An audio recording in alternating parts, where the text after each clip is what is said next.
go. Hello, everyone, and welcome back to another episode of Ask Anything presented by Moser Consulting. I'm your host, Angel Leon, Moser's Director of Personnel. We're glad that you're with us for this episode of Ask Anything because today we're discussing the Atlassian Builders Summit, which was created and produced by friends of the program, Alex and Lina Ortiz. Joining Alex, Lina, and myself is Moser's very own Marc Brickley, who not only attended the summit, but was also one of the presenters of it. So let's dive into the summit, how it came to be, how the planning went, and what's next for these Atlassian creators. So let's go ahead and welcome our guests, Alex, Lina, Marc. Welcome to Ask Anything. How are you? Hey, thanks for having us. It's great to have you back, Alex. I know we haven't spoken in a while, Yes. and Marc, I speak with you almost every week, so it's Exactly. it's a little bit different. Some conversations have are you better back. than others, but Exactly, yeah, but it's good to have you back. Lina, welcome to the show. This is the first time that we have you, so welcome. Nice to meet you. Thank you. I'm more of a background person. I don't really do on camera. I'm sure you're more than that. So let's dive into that. How did the idea for the Atlassian Builders Summit come about? So I do a summer series on my main YouTube channel called The Summer of Atlassian. And in that 100-day span of videos, I usually talk with people within the Atlassian ecosystem. And Brian Guffey is just one of the individuals that reached out, that we got scheduled in. And we're talking about technical program management, out of all things. Nothing to do with Atlassian Builders Summit. And towards the tail end of this hour-long conversation, we had like a little epiphany moment of, wouldn't it be cool if there was like an event where you can go learn the technical aspects of the Atlassian tools, but a conference of like for the people, by the people kind of mentality? Because Atlassian, there's no shortage of events that Atlassian makes, but they're all very sales pitchy. They're all very, help Atlassian's bottom line, help their revenue.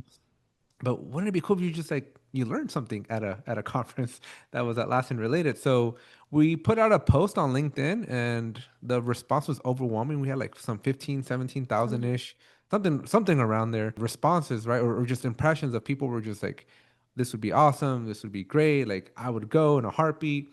And so the idea got some legs and we just started running with it. That's a cool story. So when you were shaping that vision for the conference, what were your goals? To survive. Well, the idea.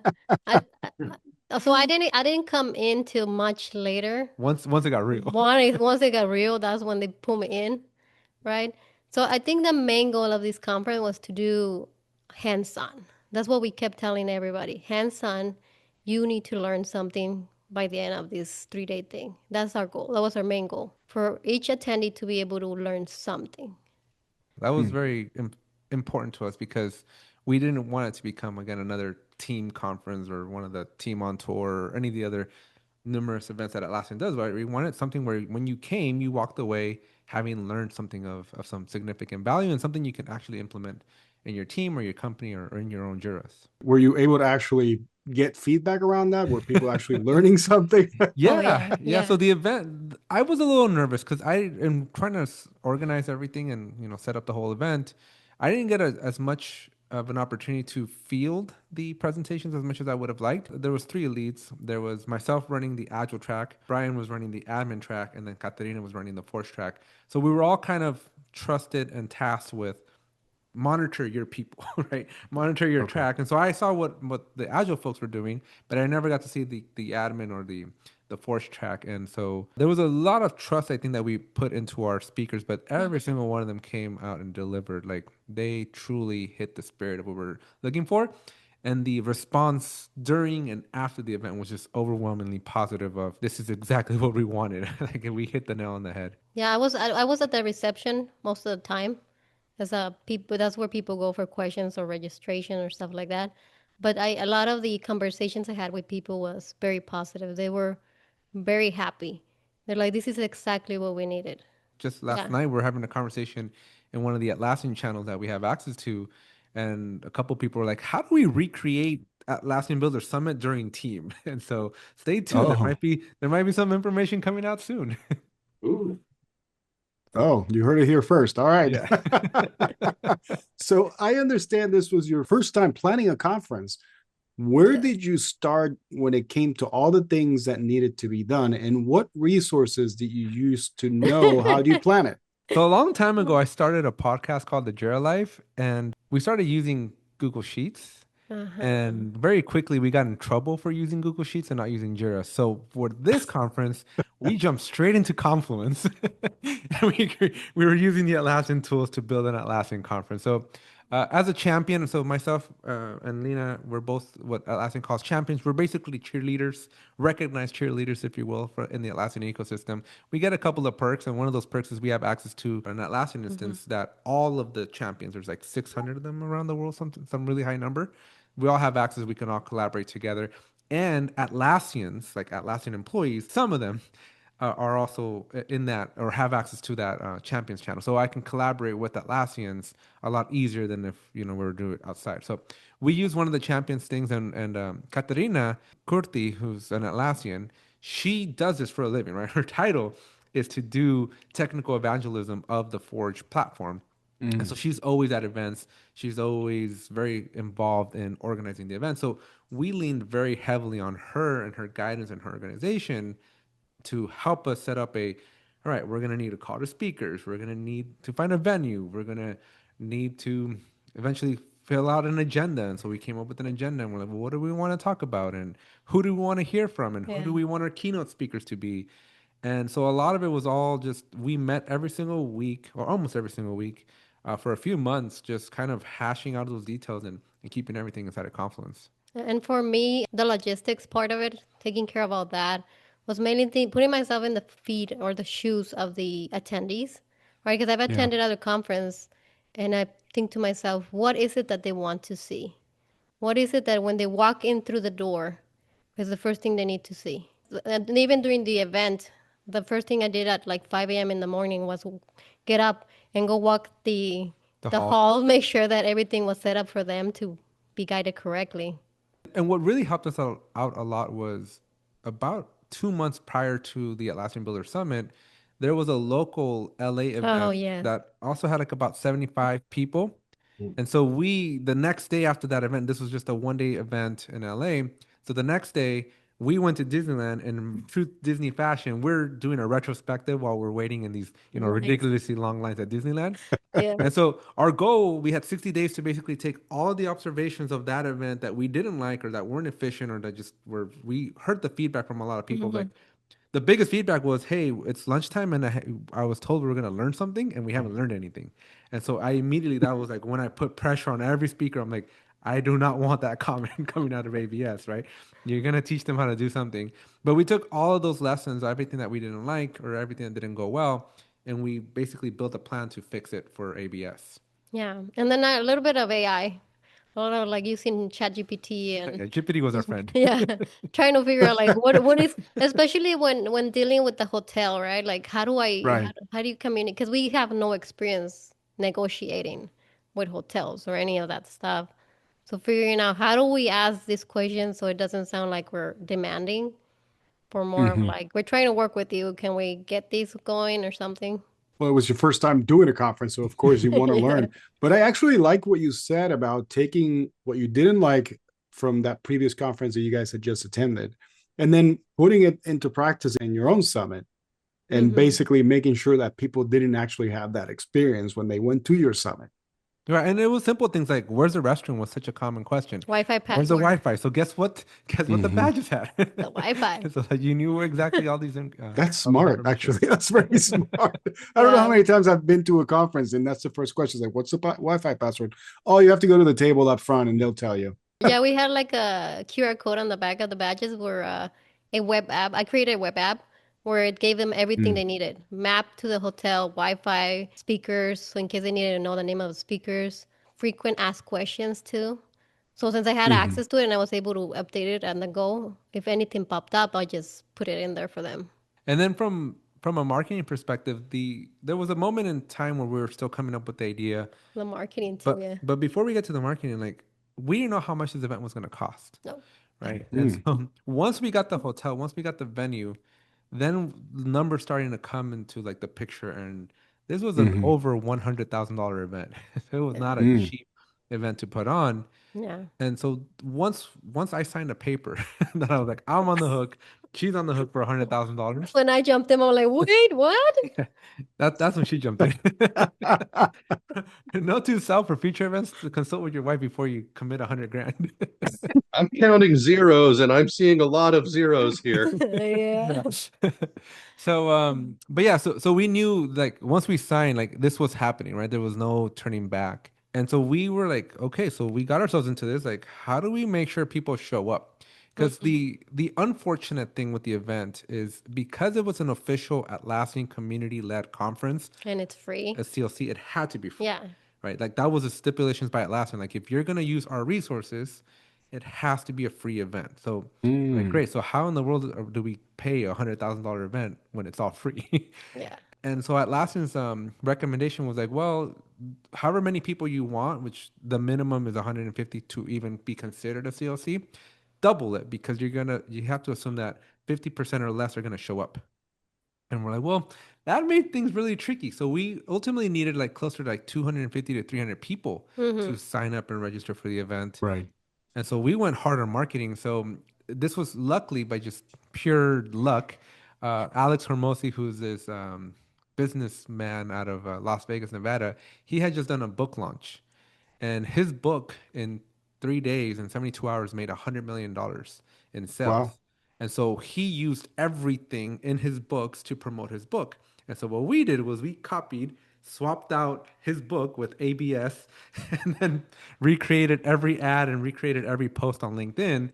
And needless to say, within a month, we were completely sold out. Yeah. And we geared everything towards that book, the book that we created.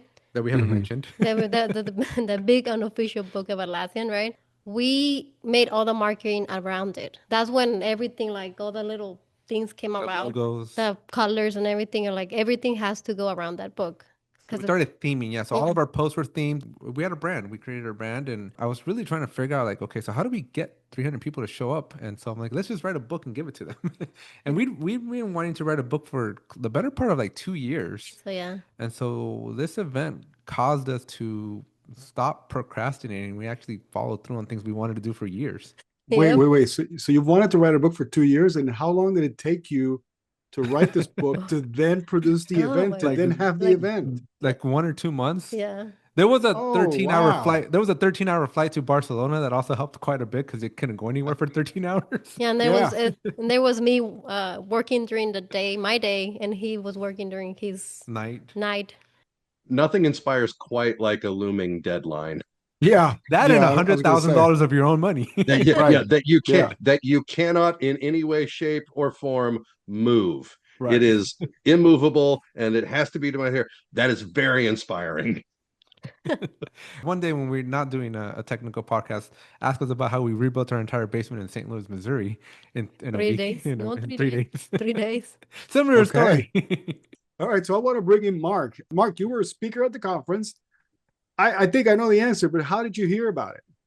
Well, I originally heard about it from the LinkedIn post that Alex had made, but also the message I had in my inbox from Alex going, "Hey, I'm doing this conference. Would you want to speak on Agile?" So that's how I heard about it. And it's something that really I remembered months before, pretty sure it was months before I did that like LinkedIn post saying it's happening. He was saying, "I'm thinking about doing this. Would you all be interested?" Because we've had a long time partnership for a couple of years. You know, here at Moser Consulting, we have a group called Moser Labs, which is like our startup where we have B2B apps and our ClearPath app. We've worked with Alex and Lina for a couple of years on. So, you know, we were interested in sponsoring it. We've always enjoyed working with them, and it was just a natural fit, and it was a lot of fun. Talk to me about your presenter experience, because I understand this was your first time presenting at any conference. So where did you start when it came to putting together a presentation? Okay, so where I started was definitely trying to figure out how I was going to get the guts to just do it, basically. I am a person who's never at a loss for words, but it's still different when you're up on stage speaking in front of a bunch of people compared to just, 5 or 6 people who are, at your office, or maybe 20 people at a family gathering. Like it's a very different experience. So just kind of getting over that hump of, okay, I can do this. I'll be comfortable. I just need to know my material and practice it. And luckily, like kind of the most important part was the easiest part was I knew I had a really great team to support me and help me get there. You know, I have a large sports background from playing it as a kid, but I'm also a youth sports coach. So something that I say a lot is no one of us are as strong as all of us. So Mhm. even though I was the one up there talking, a lot of the ideas were really things that were from the other directors in my group as well. Natalie Fischesser, Chad Musselman, Janie Strieski, as well as I did some dry runs where other people in our organization, you know, Matt Bennett, our VP, Jeff Coates, Pete Matthews, were giving feedback on how to improve the presentation. And it helped a lot because I have plenty of ideas. I think Alex said at one point, if they just gave me and Alex a microphone, we could have spoke the whole 3 days on our own. Like that's that's not a problem. But doing it in a cohesive way, a way that is digestible for a viewer or someone who's there is very different. And they were able to help a lot with different strategies of how to do the slide deck from a ordering standpoint, from a messaging standpoint, give feedback on which tips really resonated well and which ones they thought just weren't, you know, the best ones if all I got is an hour to talk to people on, which is funny because during my dry runs, I'm like, man, I have to cut more and more slides just to get within an hour. Most people have to add stuff to fill the hour. I had to keep cutting items. I So, remember I ran into Mark. I forget which day, but I think it was before all of this, like before the madness started. And he's just like, I need to cut this and I need to cut that. And I think we're down to 30 seconds left here and 30 I can squeeze 30 seconds. I'm like, I'm just staring at him like, you should just go up there and talk. But then I realized, no, that would be bad too, because there's not enough time.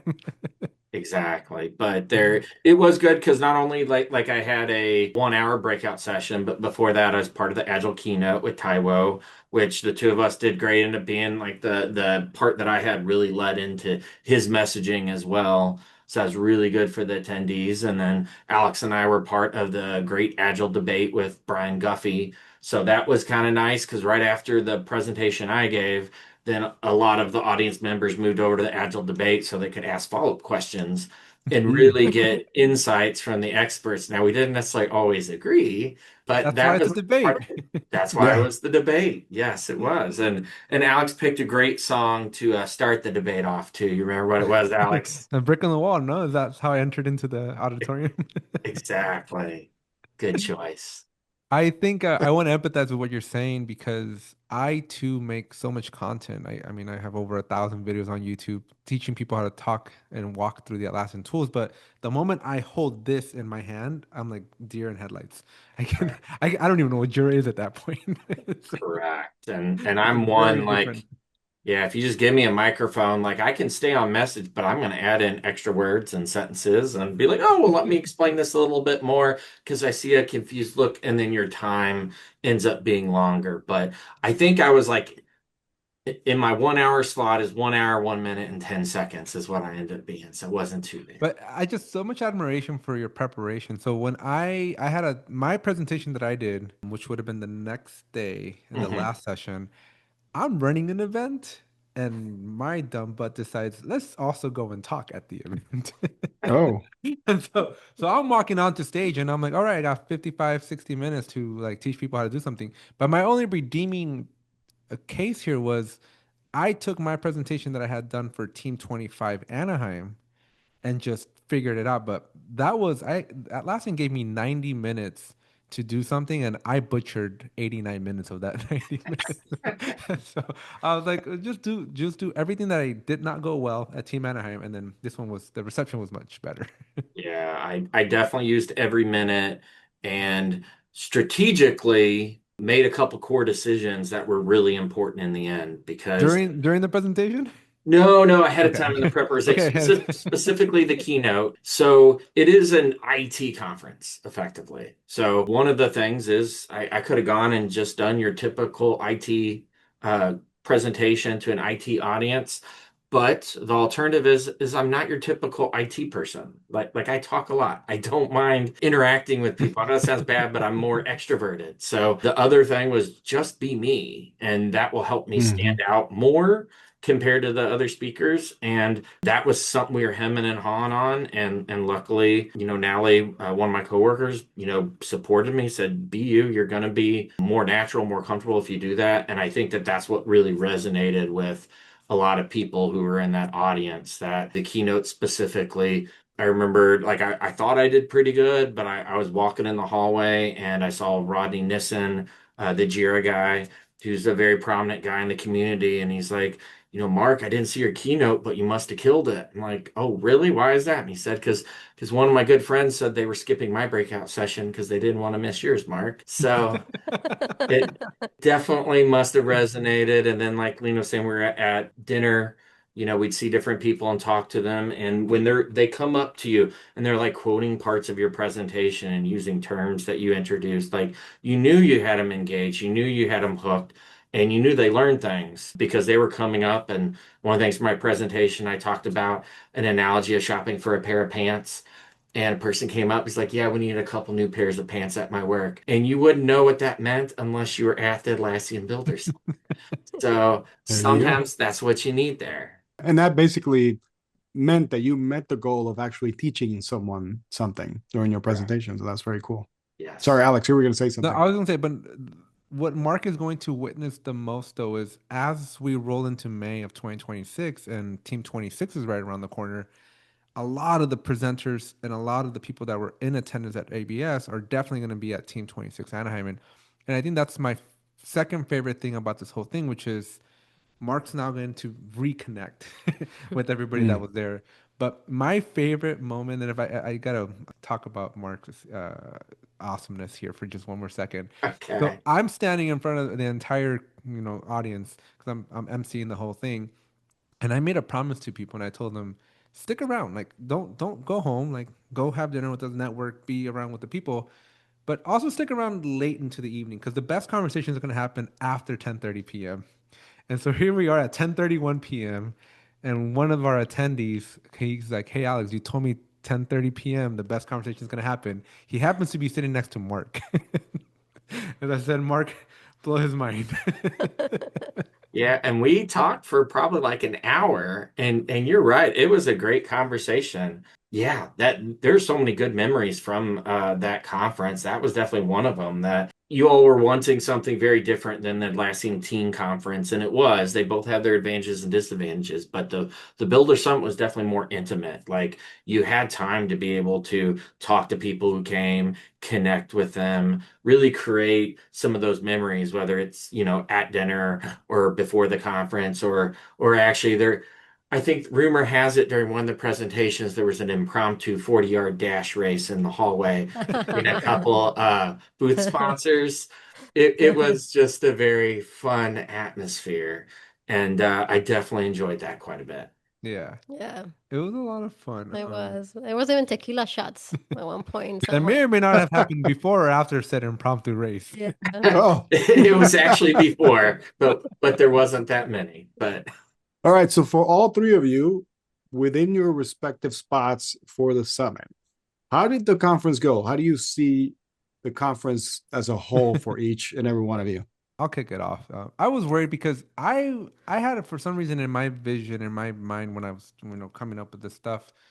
I wanted every seat to be filled, but it was a 3-day event, so we had a lot of churn. Right, we had some people came only on Wednesday.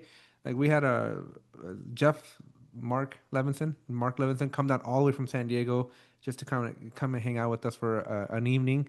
And so there was some people showed up just on Friday, some people were just on Thursday.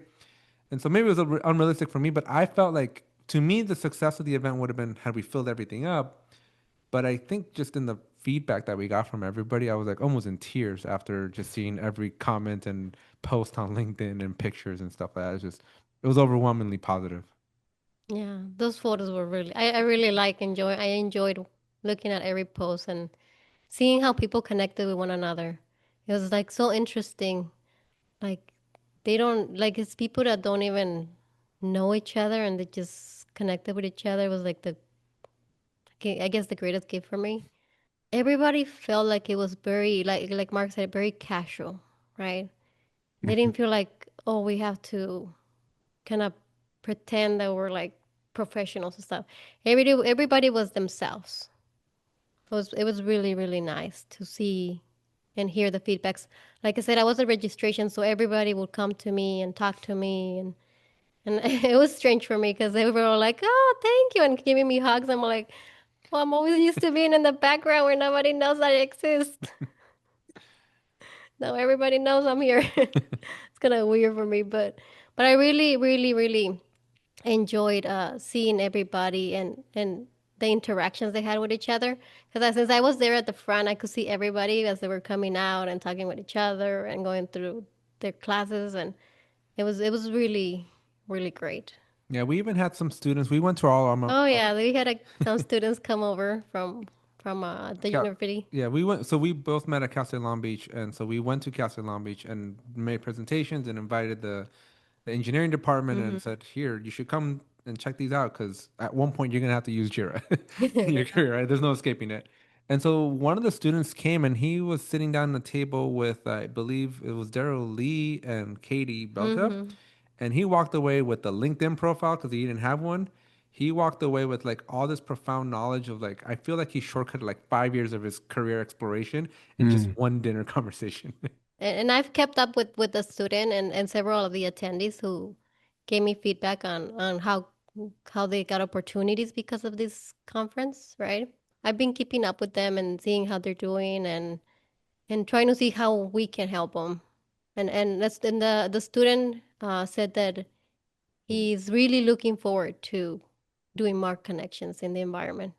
In addition to the students, there were people who were between careers who were there at the conference, and some of them had some really good experiences, like Cassie Goss's presentation talking about her career change and transformation resonated with several of the attendees because that's what they were looking at as well. That they did something before and were looking to get into JIR administration. Or I know I had an attendee come up to me at dinner the day that I did my breakout session saying they were looking at, Scrum Master positions. Help me with questions I can ask when I'm being interviewed to make sure I don't go to the wrong company. I want to go somewhere that knows how to do Agile right. So it wasn't just learning from a technical standpoint. It was also a career standpoint and helping people get those launching pads that they need. And I think that, that fits with what the Builder Summit was supposed to be, something to truly help people, not just like a marketing or sales type conference, but something that improves people's lives. Now, there's a lot of that, and then like I think one of the awesome things that I think about the conference is like, and I go to the team conference. I had just gotten back from Barcelona, right? So that was like fresh a week, maybe what was it, 7, 8 days before, 10 days before I was in Barcelona doing the team conference. And like you go to the sessions, but those are mostly always Atlassians and they're never to be seen ever again, right? Like they're gone. In this case, I love what Marc said, right? Marc does a presentation and he's at dinner. Like just being able to approach your speakers and continue that conversation, continue that network is it's just there's not enough of that happening right now. That's really cool. So for Alex and Lina, do you have any tips for people who are in consideration of maybe planning their own conferences? Don't do it an option? Sure. I mean, if you wanna already crush your dreams, though. No, No. I feel like you really truly need to want this, to want to do it, like really, because it takes a lot of hours, a lot of efforts, a lot of nights. Not only that, but everything's gonna go wrong. Well, everything that's gonna go wrong goes wrong. Yeah. Yeah, and you need to learn how to market, which is something we didn't know how to do. Yeah, because we were making ads, so if you're not comfortable in front of a camera, you got to get comfortable in front of a camera. I'm not a very expressionist person on my face, so doing weird and wacky videos. The video with you running down the street. Me running down. Did you guys see the video of me running down the street with the? I did. Okay, so that that took some guts to get out in front of my street and run in front of the neighbors. But stuff like that. But in general, like I feel like every day for every problem we fix, like I think The Martian was probably our best inspiration of the end, right? Where he's like, you have to survive, and so you just got to do the math and solve the problem, and then go solve the next problem. So every single problem that we had, like there wasn't a day where I was almost dreading looking at my emails. I'm like, okay, there's just more problems I got to go solve. But luckily, we're engineers, and we had a professor in college that was very underqualified and shouldn't have been teaching our classes at all. But it was like the best gift we ever got because Mm-hmm. his inability to be able to teach us material, the only thing he taught us was you're an engineer, go figure it out. So for every Hmm. single problem that popped up for this event, we just put our thinking hats together and we're like, let's go solve another problem. Yeah. And so problem by problem by problem by problem, we made it to October 22nd somehow. So I guess if I had to say, negotiation is another key thing that you need to Yeah. learn, because negotiating with the hotels it's really tricky. Like I wasn't part of the negotiation. I call myself the cleanup crew, right? I came in after, but I feel like negotiating and trying to understand exactly what you want out of this, and then we learned that it's better to when you're trying to negotiate is to go low ball it, so shoot for the low, and then later request for higher. So for example, like the food, right? It would have been better for us to order food for 100 people and then ask them for like 120 versus ask for 150 and like only have 100 people show up. Like they're not Right. going to come down, but they'll gladly give you an extra Yeah, 30 people. yeah. So negotiating is definitely a thing that But negotiating the inverse of what you yeah want. yeah. But we're actually, I think we kind of teased it, right? So we are working not on ABS 2.0 because I basically have said I'm not doing that. But myself, Lena, Josh Kolosinski, Sean Doyle, we are going to come together. And we are bringing a new event very similar to the spirit of ABS in Dallas. And so this is coming in 2026.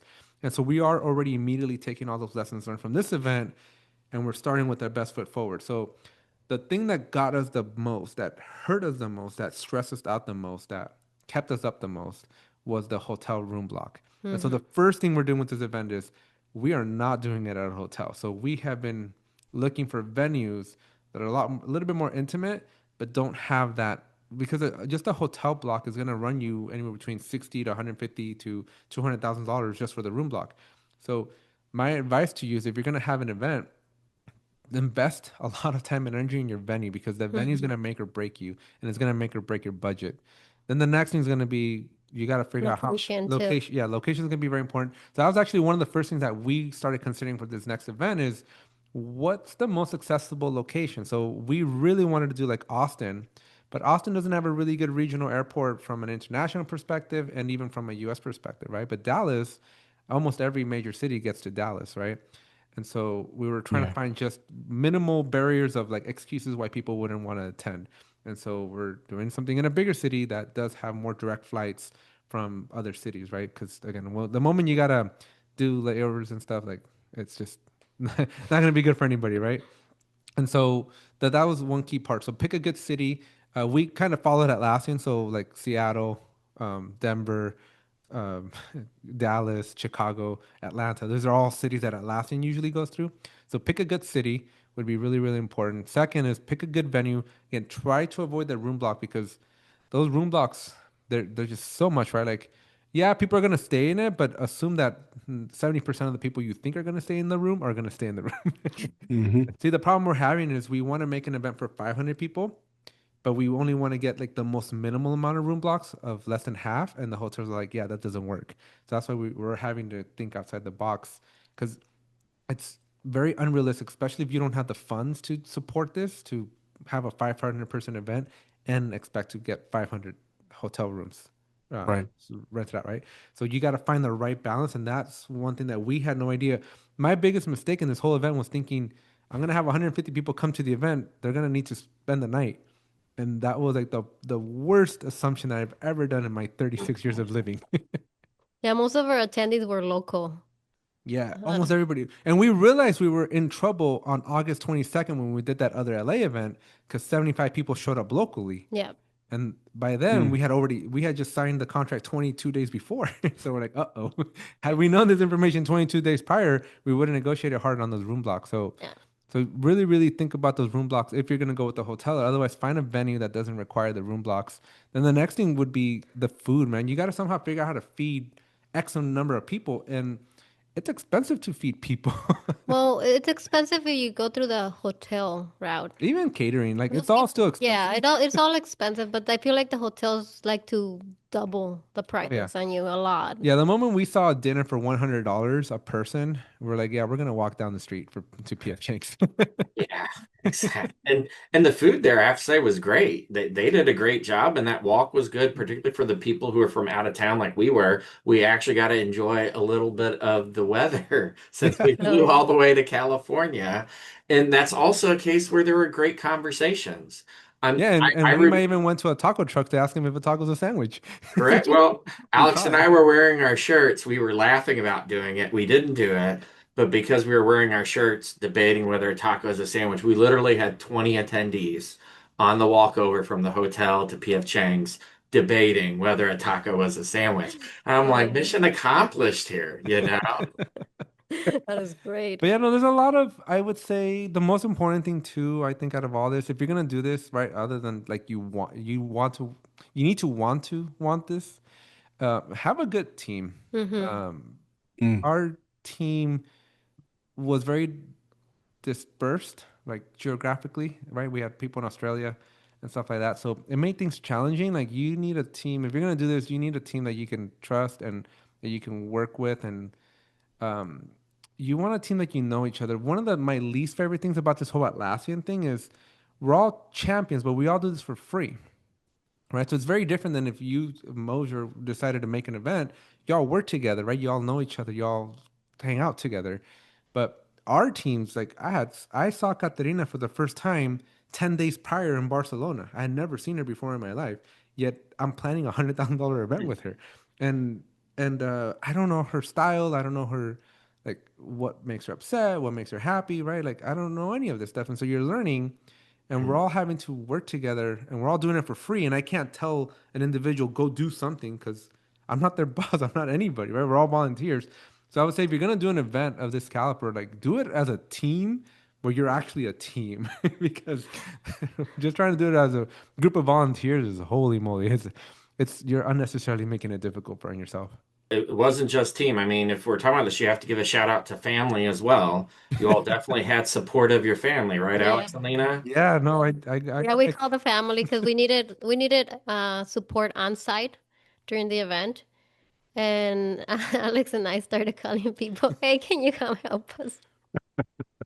Because we found out that having 5 people is not enough for a 3-day event that is that big. yeah, Like we needed, you need support in like each of the rooms. You need somebody who's Right. always handling the interaction with the attendees. You need a lot of people. Yeah.